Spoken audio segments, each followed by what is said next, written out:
Like you want to kill the judges. Smile. Hit it. Hey guys, welcome to the Michael O'Hearn Show right here on Generation Iron. And I have what you can see, handsome, good-looking Wally, the 5-time world champion, sitting in today at the Titan Castle and is going to be giving us some information. I've been with this cat now for the last 3 weeks, and there's so much knowledge he has as not just a champion on stage in the bodybuilding world, but also off stage. So for you youngsters, if you guys want to learn something, this is the show to sit in, watch, listen, take notes. Wally, my friend. Hello, Mike. How are you today? I'm very good, my brother. Yeah, you're looking very handsome. Oh, thank you. Thank you. Look who's talking. We're going to do a superhero combo here. Oh, God. I got to talk to you. You came in from London a week early. Well, not a week early. You came in a week before the World Championships in Vegas. And you got to do the dry out, that peak week with me. And you came into the house, and I'll say this again. You walked in, and usually black is very slimming. And it makes a person look smaller. I don't know what you could have worn to look small, because you walked in the house at 263 pounds of man meat, looking freaky. And my assistant went over a picture of the airport, and he said he was scared when you started walking up to the car because you're so massive. If it doesn't do justice to you guys, this guy walked in the house again, a good, well over 6 foot, 263 pounds walking in here a week out from your show. Tell me about that peak week that you did right here at the Titan Castle. I think it was the best peak week I've ever done. Like I've always said, I'm forever grateful for allowing me to stay at the Titan Castle and share the household with yourself, Mona and Titan. It was just phenomenal. It was just a relaxed environment to be in. You have a great setup here. You assisted me every step of the way. Obviously, Mona was cooking all my food. So I didn't have to worry about my food. So all I had to worry about was making sure I was getting sufficient rest, doing my training. And it was so relaxing because I didn't have to overthink anything. Only towards the end, I started to overthink. And to be honest with you, the most grateful thing that I will be ever in debt to you for is the setup that you have here. You have, a 3-piece of cardio equipment where you've got the 2 ellipticals, 1 treadmill, you have the gym, literally just right there. So it was the most relaxing peak week that I can ever do. And I didn't really overthink it till the end. But what I was thinking about is the ability that you had to keep me so relaxed, because you've been there on numerous occasions. So is Mona. So the ability just to keep me calm and just to tell me, look, kid, you're heading in the right direction.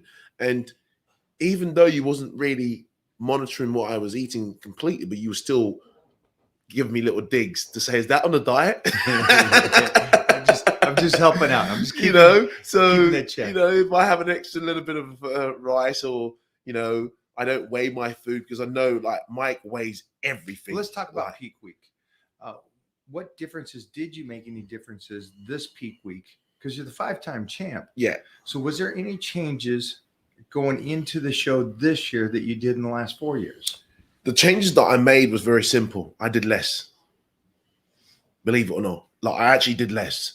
So that's a common thing going through the most pinnacle athletes. Yeah.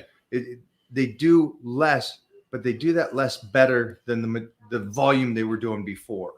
I just understand my body a lot better this peak week than previous peak week, where previous peak week, I was smashing myself the up. year before. Yeah, the year before. So my physique wasn't as good, believe it or not. So I was doing, even though you walked away as the world champ. Yeah, but I don't think my physique was that all right. good. Yeah, not compared to this year. Not to this year. This year, I walked on stage and I was like, "There's no competition." Like literally, that's how I felt. But last year, I was like, "Did I actually do? Did I do good enough? Do I look good enough?" This year, I was undeniable, the best on stage. So I did less. So meaning what I did less. An example would be, for example, previous peak week, I used to do the Stairmaster. I'm so obsessed with one specific type of cardio. So I thought all I needed to do is the Stairmaster. One example. Second example, I was doing giant sets, meaning I was doing like 5 to 6 exercises back to back to back, trying to feel like I was doing cardio while I was doing resistance training. That was like literally like something that I wiped out completely during this particular prep and this peak week as well. So didn't use the Stairmaster as much. So I was just like, can I ask a question about the mindset of using the Stairmaster and doing those supersets? Was that a mindset of, I want to do the hardest piece of equipment for cardio if I'm going to do it? That's correct. And if I have the capability and the energy to do it, I'm going to superset, because that's what the best thing to do, right? That's I guess correct. At that point, at the last minutes, it's the hardest thing to do. That's correct. So what I felt like is you've just hit the nail on the head by what you just said. Hold in one regards. Second. Mona? So just give a beat so they can edit. Okay. Go for it. So you've just hit the nail on the head. So I wanted to work the hardest.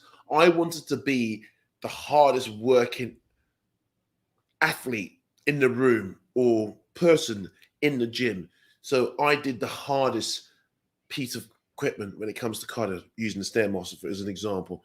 I wanted to work the hardest and be the hardest working person, athlete in the gym. So I did giant set, 5 exercises back to back.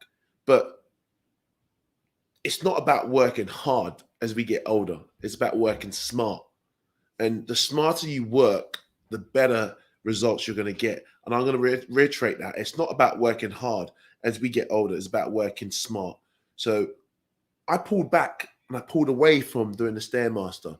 And then I went back to heart rate and I started working within the heart rate variability range, which then I started to then monitor my heart rate, just using a simple smartwatch to try and work within that sort of heart rate variability between 115, 120 heart rate when I'm doing my cardio. And any piece of equipment would do. It doesn't matter what you're using. You could be using elliptical, you could be using the incline walk, you could be using a bike, as long as you get your heart rate to where you want it to be and keep it there for a duration period of time. So did you superset then? I didn't do any superset. At the end of this? No, right? I didn't do any superset. So when I was doing my depletion workouts, I even pulled back even on that. So I didn't do any superset with my depletion workouts. I just cut my rest period down when I was doing my depletion workout during that peak week. So meaning that rather than taking a minute rest, I took like a 45 seconds to 30 seconds rest. We were training together during that time. Exactly. I don't mean to interrupt you, but you were doing at least 2 to 3 sets to my 1 set. Yes. And he was just moving and moving. I was watching it, but you were being precise and you were flexing on like you were pushing the water out. Is that kind of? I think when you come to training as a whole, that's what you're trying to do during the dry out week. The nutrition is going to kick in, and then the training is going to assist with the nutrition to get the water out. As you can see during my sessions, the body was changing every single day. We went to Golds one day. We were training. I was weighing in around 250 pounds or so, 255 pounds. Then we went to Powerhouse, where the lighting is just phenomenal in that gym. And I can remember just doing the bent over rows I was doing. And my legs were just like, my hamstrings, a definition. Well, we have some footage, so I'll try to get that in here because of the fact that we went to Powerhouse that day, and I said, that shirt should not be on. First off, you got to show your artwork now. Yeah. But from the start of the workout to close to the end of the workout, I could see the water droppage, but I could see it fill the arms and chest and shoulder and come out of the waistline and hips. And it was like this. The hips came in and the waistline came in and the shoulders and everything came out even more and more. It was cool to watch. I mean, I tell you what really assisted. Like, I know that your dry out week protocol, I utilize some of that, so with the sort of all the sort of water manipulation that really assisted. So getting the water intake really, really high and then bringing it down slowly, we getting up to it's like 12 liters of water, which is how many gallons is that? It's what 4 gallons, 3.6. 4 gallons? Yeah, 12 liters. 3 gallons. 3 gallons of water to start off with, and really, really that assisted. and utilizing some of the stuff within the dry out protocol template that you have. And it really did assist with my dry out. And I think just being in your present, I feel like, believe it or not, because I'm really like, you're not only just my mentor, you're still my, like, almost like an idol. I'm still a fan of yours as a big brother. And I don't want to let you down. I felt if I go to Vegas and lose and not win and come back here, the mood's going to be different. And I'm going to let you down and let myself down. So trust me, if somebody beat you looking the way you did, I wouldn't be disappointed. You look like a carved out superhero. And it reminds me when I was growing up, when I first got to see Lee Haney, your physique and size of a human reminded me so much of when I was 18, 19, seeing Lee. I was like, this is a beautiful physique. And what I love about you as a person is that you're an athlete first.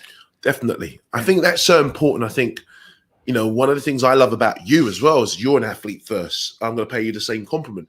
The reason why it's important is I always say to Mike, I don't want to be a bodybuilder, like a 300-pound bodybuilder that can't move or do shit, struggle to walk up the stairs, and start getting out of breath.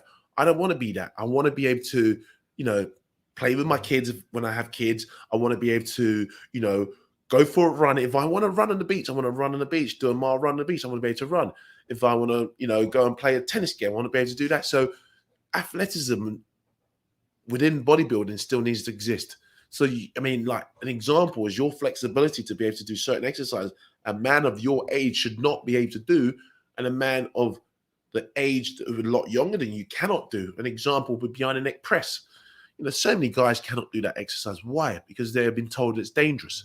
They don't have the flexibility. So keeping that flexibility, keep that suppleness in your joints as you age, you get older, is very important. So I think for me as a whole, this is one of the reasons why I still look at you as a role model, because you're probably 12 years my senior. If I can look as good as you when I'm your age, I'm blessed by God. I appreciate that. No, I'm serious, Mike. Seriously. You're going to look better than me. Yeah, serious. But then you came out, you had a week out, you're the 4-time champ. It's pressure. Yeah. You got to go back and get number 5. So this is pressure. What was the mindset that week going from day one when you got into town to in Vegas, getting ready to go up on stage? The mindset was very positive, meaning that I knew that I'd done everything prior to peak week. My prep wasn't just about the 1 week that I spent prior to here. What about the 20 weeks prior to that week? I did a 21-week prep. So what about the 20 weeks? So all the stuff that I did prior to that peak week set me up nicely to be able to be relaxed in that peak week and come in with confidence, knowing that I've done all of the things that's required of me. This is very important that you guys take notes of this.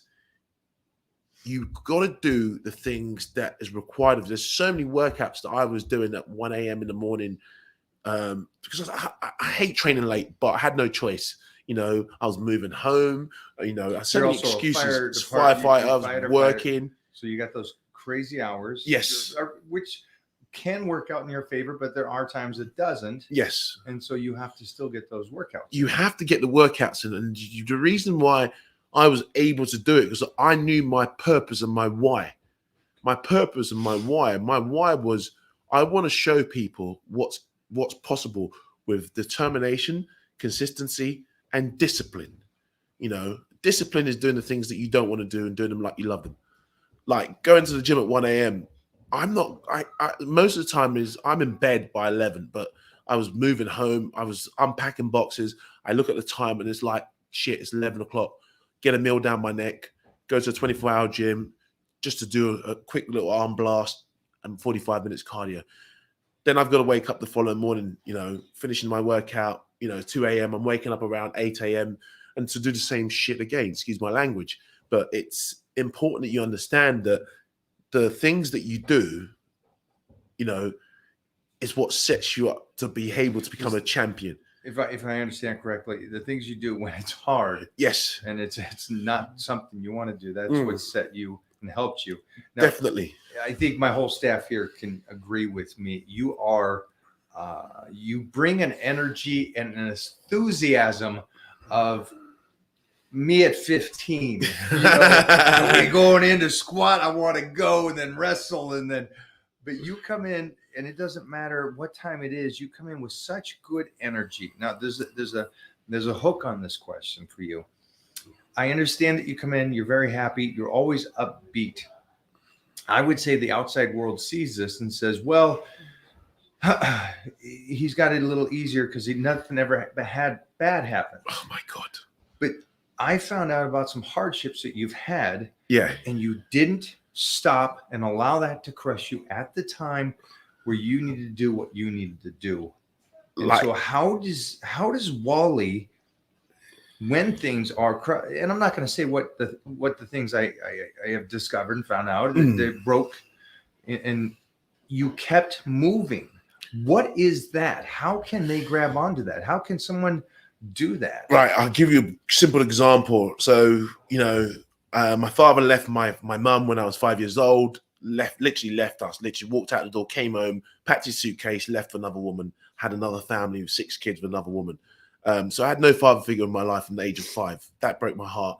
You know, I suffer from dyslexia. So, you know, I find it really hard at school, you know, so I was always referred to as I wouldn't say dumb kid, but like the kids that are not going to do so well in life, and, you know, pushed aside to kind of work with the smarter kids. You know, it took me 3 attempts to get into the London Fire Service. So there's so much stuff, you know, I've been heartbroken. I've been in debt, you know, now I'm living a life where I'm blessed, but all of the things that happened to me, you know, is what's led me to the person I am today.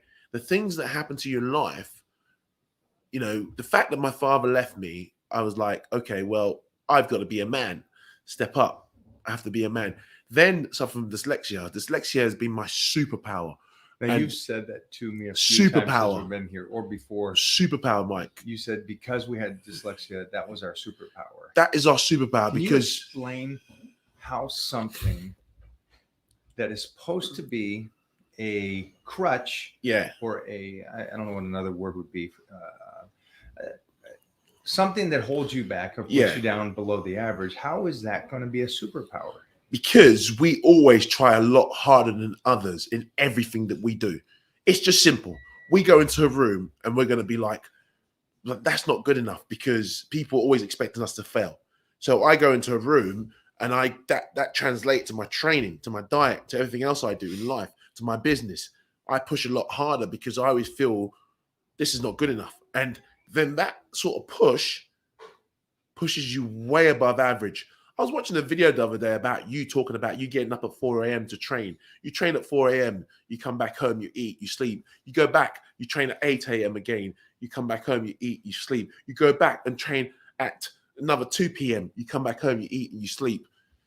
Your competitors, they're getting up and they're doing their cardio at 9 a.m. or so, and they're going back home, eating and sleeping. They're going back and doing their 1 session. You've done 3 sessions. Times that over a period of 2 to 3 years, you're miles ahead. That's what dyslexia does to us. So that extra effort that we put in our business, in our everyday life, has propelled us so far ahead that we don't even realize how far we are. It's like we're running a race and we're like 3 or 4 miles, maybe even more ahead of our competitors, of our fellow athletes. So, you know, it's like they look at me and they're like, oh my God, your physique's fantastic. And I'm like, I just see improvement. I just see Wally. I just see an average individual. And that's what I see. So the eye that we see ourselves in is always that we got to push that little bit extra. And that little bit extra pushes us ahead so far without us realizing.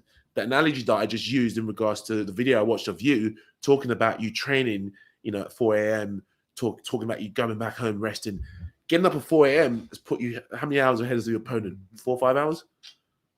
It's put you 4 or 5 hours ahead of your opponent every single day. Right now, times that by 30, average month 30 days. Now times that by 12. Now times 30 by 12. how many hours of training have you done? Decades. Yeah, how many hours of training have you done? Then times 12 by 10 years, by 20 years, by 30 years. So when people look at you and think Michael O'Hearn's physique's fantastic, how many hours of training have you done above and beyond people in your category or your age? You've done so much more. So that, going back to what I was saying without going off topic, is that dyslexia pushes you harder to people expecting to fail. You think like they're gonna want me to fail. They're gonna laugh at me. Yeah. They're gonna laugh at me, and they're not gonna laugh at me. I'm gonna have the last laugh. It's not off topic because I was talking about your mindset and how you got through those hardships, and now we discover how you did. And there's two analogies that I saw that was so interesting to me. One is the make-believe world of writers in comics. They have a villain and they have a good guy, and they both have traumas. And the only difference between them is the villain says, I'm going to destroy the world because of this trauma.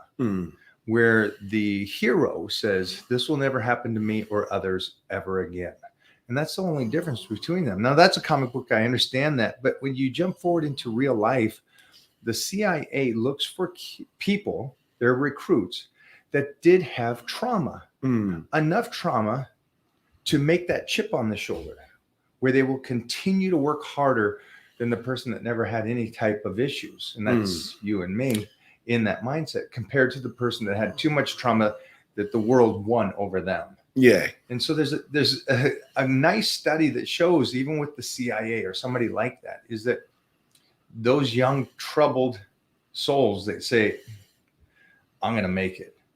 This ain't going to break me. And it's cool to see that within you, because you are a mid 40-year-old man who looks like a 25-year-old kid, who has the energy of a 20-year-old kid.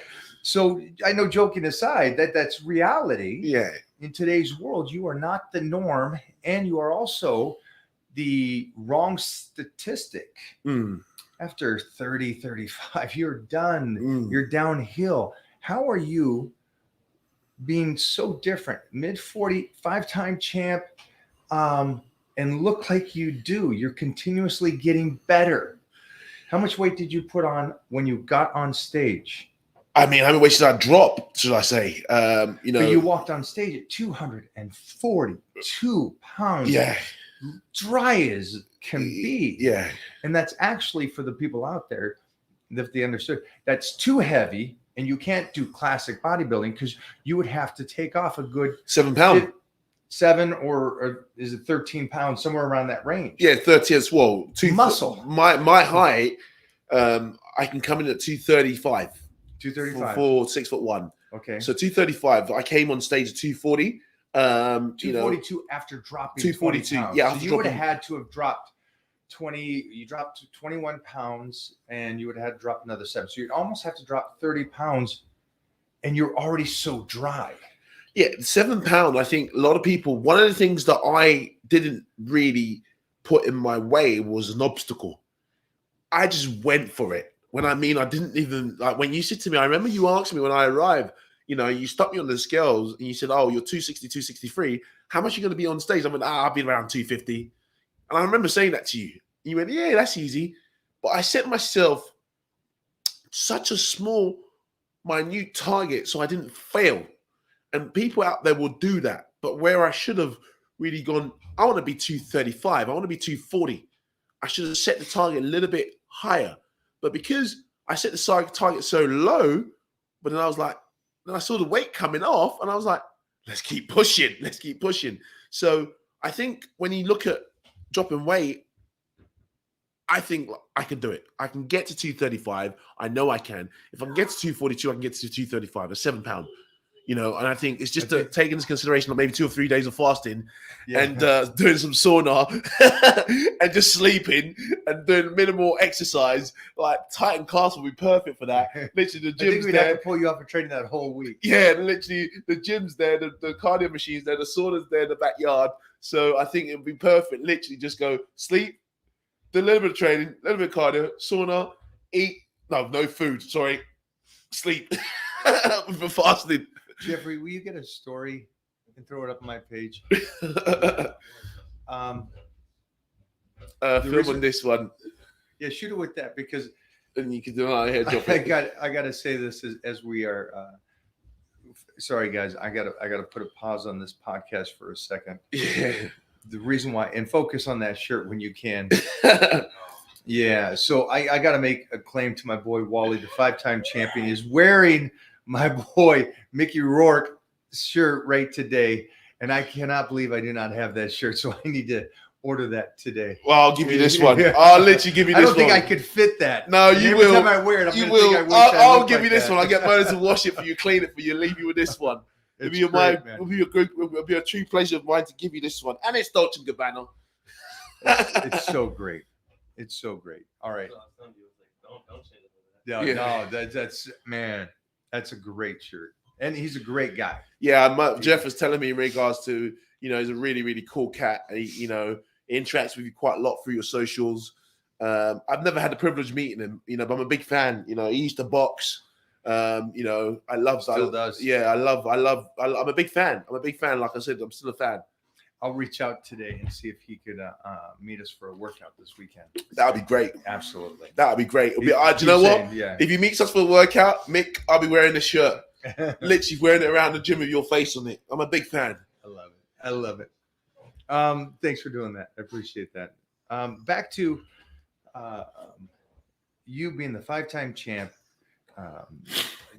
Not even you haven't peaked because you got so much better this last year relative to the 4 years before. There was changes each year, the 4 years before, but this one was a big jump. And it's, you're getting more mature. Your mind is in a stronger and stronger place. You keep coming back stronger as a package. Yeah. As a total package, you keep coming back a stronger alpha in a way, mentally, physically, emotionally, everything. And I just am so impressed. But that being said, you go in, you crush Vegas, the world champion. And then what is the next step for you? Now, after you won it, did you, and this is what I love. Yeah. What did the champion do afterwards? What was this? Tell me about the week after or 2 weeks after, because I know what you've been doing and I know what champions have to do after a show is done. Tell me about what you did. So one of the first things I always do after every show is one of the things I always make sure I pay respect to the gym gods. I call them the gods. So the likes of Robbie Robinson, the likes of, Arnold Schwarzenegger, the likes of yourself, those that have paved the way for us to be able to do the things that we do today. So, what do I do? I go straight to the gym, and make sure I work out the joint straight after winning. And I'm back on it. I'm back on the horse, meaning that the race continues. I don't stop training completely. I have a couple of days off of my diet. I think for me, it's just focusing on still improving at the same time, because it's just I'm not a finished artwork. As much as you give me all the credit of looking like a painting, don't try to take that away. You do. You are an incredible piece of art. Yeah, there's still areas that I feel that could be improved. I look at the likes of, for example, I'm good friends with Andrew Jacked. I look at his physique, phenomenal physique. And I'm like, I would never want to do heavyweight bodybuilding, because like classic is what I love. I love classic. That's the route that I would love to go down. But for me, I just look at this. There's more to give. There's more improvement to make. How can I carry on doing this till I'm 60, 70? So just so I understand, you're the 5-time champ, not one. Yeah. It's not a fluke. You continue to look like this. And you still want to get better. Yes. Is there an end to this? No. I'm content with how I look. No. I'm done. No, I'm never done. Let me maintain. No, I'm never done. Any of those things. No, none of those things. Why is that? Because again, going back to my dyslexia, I'm hungry for more.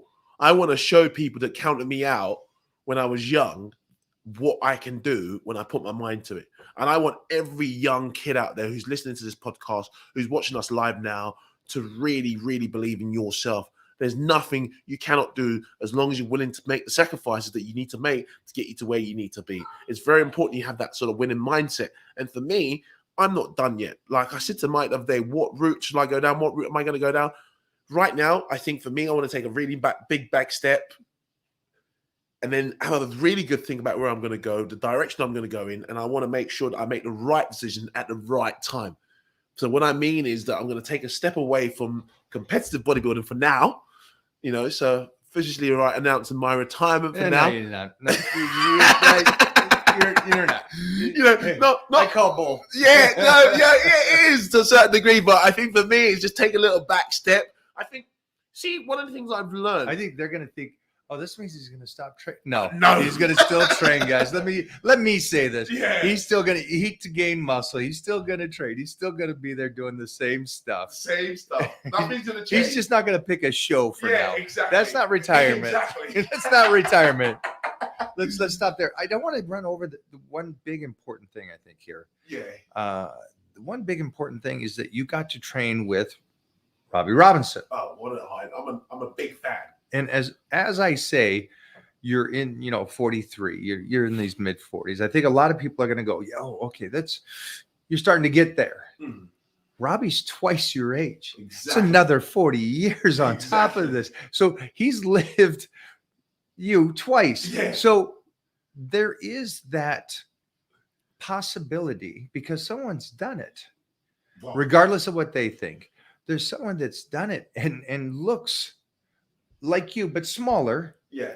Robbie Robinson at 80. Does that give you hope? Because I would hope this would give them hope. Massive hope. Like, guys, I'm going to give you a simple example. If you can add the video to this podcast of Robbie Robinson doing 100-pound dumbbell pullovers, the same weight that I was using, by the way, guys. This guy's twice my age. Making it 20 pounds more than I was using. Let's be clear. So easy, making it look so smooth, and completing exactly the same range of movement that I can complete at the age of 43, the same rep range that I can complete at the age of 43, and the guy's 80 years old. If someone can do that, then it's doable. Then that is my sort of target to aim for when I get to 80. I only need to see one person. That's it. And it's great because in powerlifting, I see these. I think it was a 90-year-old the other day. I saw a 90-year-old woman deadlift twice her body weight. Yeah. And first off, just a woman deadlifting 200 pounds is cool. But knowing she's 110 pounds and she's deadlifting over 200 pounds at 90, again, just knowing that superhero power of her bone structure for a female, it's fantastic, which has less, bone density than a man does and loses it much quicker than a man does. To still be able to do something like that gives me hope for decades to come. The only reason I say that is because I think when people talk about bodybuilding, they always talk about that it's unhealthy. And I'm so confused by that. I think it's the misuse of steroids and the athletes that die is what they refer to as being unhealthy, which I can understand where they're coming from. You look at the names of people that have died over the years. I mean, Joe, we were with Joe in Dubai, having fun with him, having a laugh with him. And all of a sudden, I heard over social media, he's dead. Not steroids, though. Yeah, I know, but I'm just saying, he had a heart attack. Yeah. But not knowing what he's used or whatever's happened. Sean Ray, when you look at him, I don't know what's happened. But again, heart attack. Sean Rowland, Sean Rowland. So beautiful physique. Again, heart attack. But, I want to kind of use an analogy that I want to take a little back step on what you said, because I picked up on something there. So you said you only need to see one person. Yeah. And I love that. And I'm going to use an analogy that is perfect for this. Roger Bannister, do you know who he is? Do not. You don't know who Roger Bannister is. So Roger Bannister. I probably do. Roger Bannister was the first guy to run a mile in under 4 minutes. Okay. Yeah. Okay. So there was you can't talk about the mile run and not think Prefontaine. Yeah. Just because that pretty hair and all that. Okay. So English. Roger Bannister's English. He went to Oxford University, and he ran before he ran the 4-minute miles. What were they saying? It wasn't doable. It was impossible. You're gonna die. Your heart's gonna explode. You know, I love that. These are all the things that they were saying before Roger Bannister ran the 4-minute mile. He ran it, believe it or not, shortly after, about 29 other people ran the 4-minute mile because they saw one person do what they thought was not possible. So seeing one person do what you believe is not possible can encourage a generation, can inspire a generation, can motivate a generation. So that's what we need to be. It's like we're an anomaly. People like us don't exist every day. Robbie Robinson is an anomaly. You know, I watch my mum at the age of 80 and she struggles to go up and down the stairs. You know, she's a female and I'm like, she's the same as Robbie. And I see Robbie in the gym every morning at Gold's. You know, I saw him in the gym this morning. So an 80-year-old man to be able to do what he's doing is just an anomaly. It's fantastic. I don't want to get too far off. Robbie's incredible, and that's why he's one of my training partners. And again, for all of you, you know, Clark Bartram was here the other day, and he's 60. Billy Gunn, 60. And these guys are phenomenal. I just saw Billy Gunn is heading over to London. So if you guys, again, Billy Gunn, big shout out to you. He's going to be over in London wrestling. But again, a monster of a human. But your guys' energy is there. And I just thought of this as we're sitting there and talking. I'm sorry. One more second. Mona, come here. The gate is open and Striker's out by the pool. Thanks, Bobo. Thanks, Bo. Sorry, brother. I mean, thanks for letting that happen. Thanks for letting that happen and not being smart. Sorry, buddy. It's okay. They can edit and cut this. No, that's Don't not worry. worry. They're going to cut it great. Where was I saying? No, you're talking about, you know, the age of people and the fact that, you know, a couple of people come over at age 60. It's continuous. So this comes to mind. I know that stress, and I don't want to go too far down this road, but if you can just kind of give me an insight, stress is the number one killer. Cortisol destroys the body. So you got all these things from a bad attitude or living a uncomfortable life that destroy you and ages you. And this is just clear. This is studies. This is you can go read anywhere, and it talks about that. But the guys I know that are in, or the anomaly that you say, the Billy Guns, the Clark Bartrams, it's others. There's hundreds of others. Barry DeMay. I could go down a list of Lee Haney. All of these guys have a great aura and energy about them where they know life is tough, but they're not complainers. They're not saying, oh, poor me, and living in that stressful destruction of life. Is there something that correlates those two? I think it correlates really well. How do you guys keep happy so one much? of the things I always say is everyone's got a story to tell. You know, like you cannot look at the negative aspects of your life because, you know, if I look at the negative aspects of my life, you know, I wouldn't do anything. I wouldn't be over in Los Angeles. I would have stayed in London. You know, my life is shit. My life is shit. My life is shit. Your life is what you make it, you know, and what you really need to do is, if anyone's listening to this podcast right now, is live the best life that you can live, because you're going to wake up one day and the things that you want to do, you're not going to be able to do them. Fact. There's going to be a day where you cannot do that. You know, I love the phrase that you used the other day. We were in the gym and you said you're one injury away from retirement. And that's so true. You know, you're literally one injury away from not being able to go to the gym, the things that we love doing, not being able to do the weights that we love to lift, the endorphins that we get from lifting. Phenomenal. Like, we walk into Gold's and then we walk out a completely different person. Like, when I'm walking out of Gold's, I feel like a superhero. Literally, like, my chest, we trained back today, and my chest is out here. I'm standing tall. Everyone's looking at you, and you're walking out like almost like walking out like a superhero. Like, literally, like, that's the way I feel, because the way the endorphins, the chemical release in my head, it's so important. Stress does nothing but release toxins into your body. Like, when I go back to what I'm saying, my life is not perfect. Far from it. You know, I was engaged. Now I'm single. You know, it's so much stuff that I can bring up that's not perfect in my life. You know, I'm a 43-year-old man. I'd love to have a family one day. I don't have a family yet. There's so much stuff. Ooh, poor me.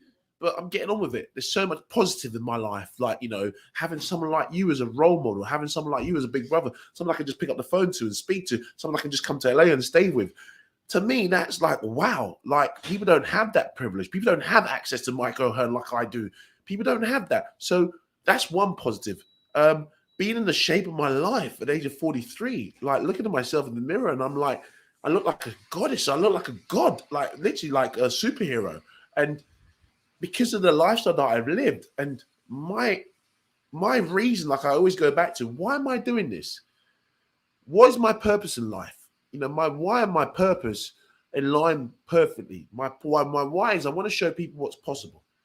My purpose, I want to show people what's possible. My why is because you counted me out. I'm going to show you I can do it. You counted me out. You counted me out. Now I remember my school that I went to, Mike.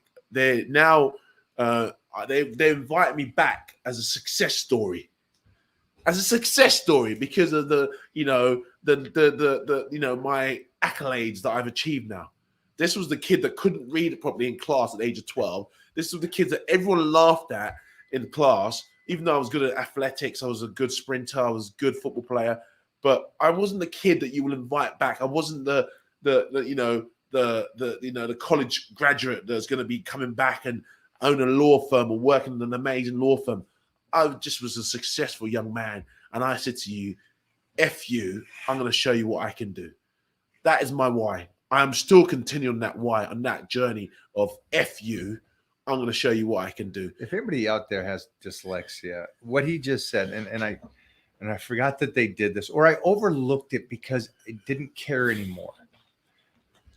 And you just reminded me that is that I went, my school contacted me, and I'm sorry for taking this off of you. No, not a problem. Not a problem. But it's not about me. It's about kids that are growing up with dyslexia. I am considered one of the celebrities or successes from my school, the Rebels. And they have this list of the most successful students ever. Yeah. And I'm one of 5 guys at the top of the list of the most successful humans that came out of this school, which is a big school because we were state champs over and over again. Yeah. But it was like a football player, another football player, and then me doing all these different things from the Gladiators to the Universe to Guinness World Records. But it's interesting to hear you say that too, because those schools gave up on us. Yes. They were done with us. They wanted to use us for what we were good at, but they were done with us. They were done. We continued on and could have been, okay, we're nobodies. Yeah. We're the worst of the worst. We're the bottom of the barrel, but we came out on top of all those for decades. Because remember, my school was 87. I got out of there. It's been a while. Yeah. So it's so cool to see another dyslexic guy that's really winning. I know I'm sitting on that for a bit, but dyslexia is just a metaphor for a disability that a lot of people have. It's neurodiversity. And you can use that, whatever that disability is. And again, I'll go on that in another topic, but I have other ones that are handicapped and so on that have done such successful things that never give up on those things. So it's cool to sit across from you and know that your school reached out to you and said, you're the man. Yeah. You're not just, you're somebody. Yeah, but the kids that, it's funny you say like the top 5s, you're one of the top 5s. I'm one of the top 5s at the school that I went to. And the people that I go and sit next to are people that are like, working for big law firms, went to amazing university, Oxford University, Cambridge University, doing amazing thing, working for big hedge funds, working for big banks. And it's me. I kind of like that though, right? They did the if you become a lawyer and become a good lawyer, you're going to be successful. But you did you. Yeah. And you became the success by you just living your dream. That is so amazing to me. I wrote my own story. One of the things that I want to kind of touch on as well, what Mike touched on, is whatever disability you have out there, don't give up on yourself. I want you guys to believe in yourself. Keep dreaming big. Don't let anybody allow you to think that you cannot do it, because the minute you give up on yourself, when the world's already given up on you, then there's no turning back. I don't care what they thought of me back then. Deep down, I did back then. Now, I don't. All I care about is the values that I have for myself and the things that I believe I can do. Because there's nothing that you cannot do if you're willing to put in the necessary work that's necessary. Look how hard we work. Well, before you go there, I want to finish this off on just this. I have been in this industry and in the trenches with these guys for decades and decades and decades. And I see these champions, and Charles Glass and I say the same thing.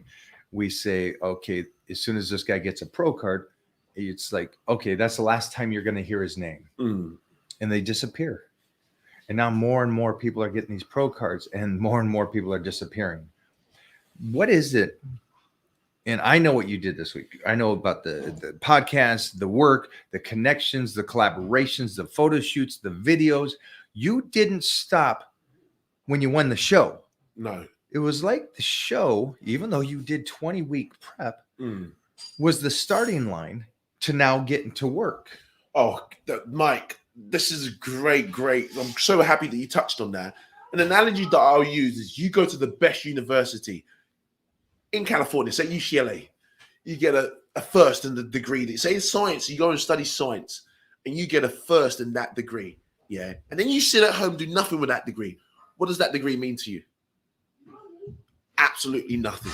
So it's like winning a world title. You win a world title, and then you sit back and wait for, brands to come to you for collaboration, or you write your own story.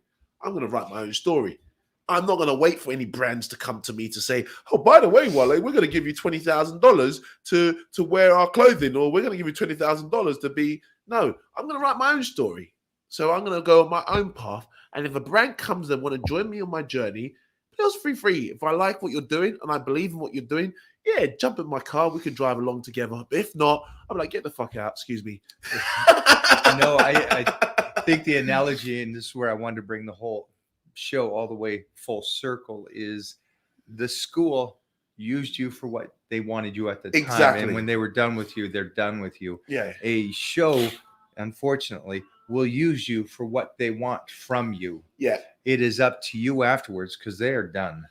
It is up to you to create what you can from that title, yes, whatever work you have. Yes. And I think it's a beautiful thing that you have done that and are doing that.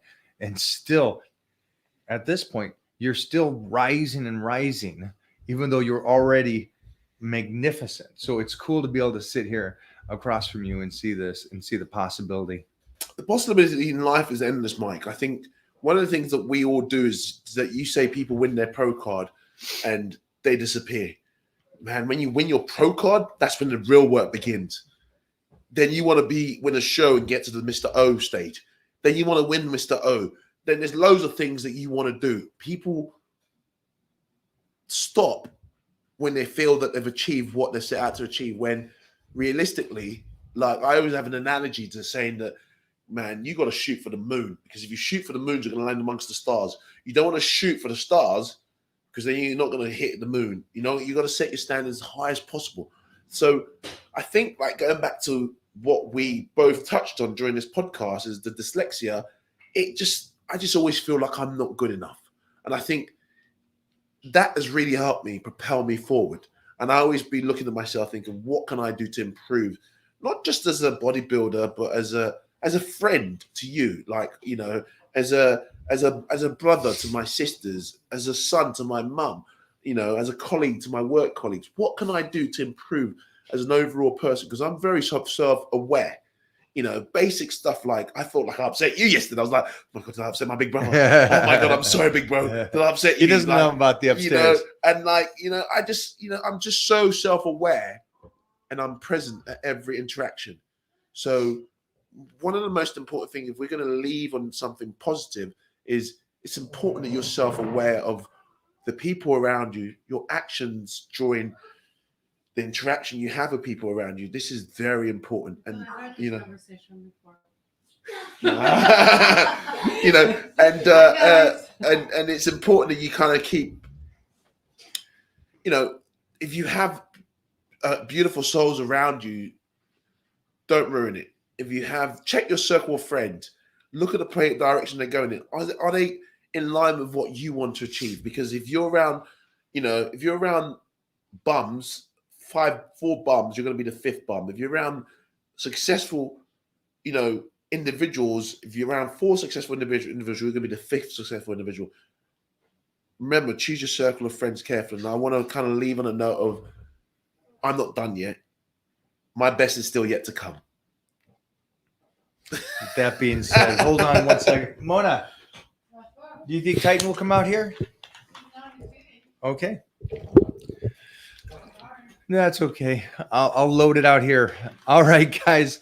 That is our show for this week. Again, I'm going to put down Wally's information here for you guys to watch, look for, and go follow. Also, if you're interested, he is working with people online. And again, we'll give you reach out for that. Again, thank you so much for doing this. I appreciate it. And then for everybody at home, thanks for tuning in for my show right here on Generation Iron. We will see you guys next week.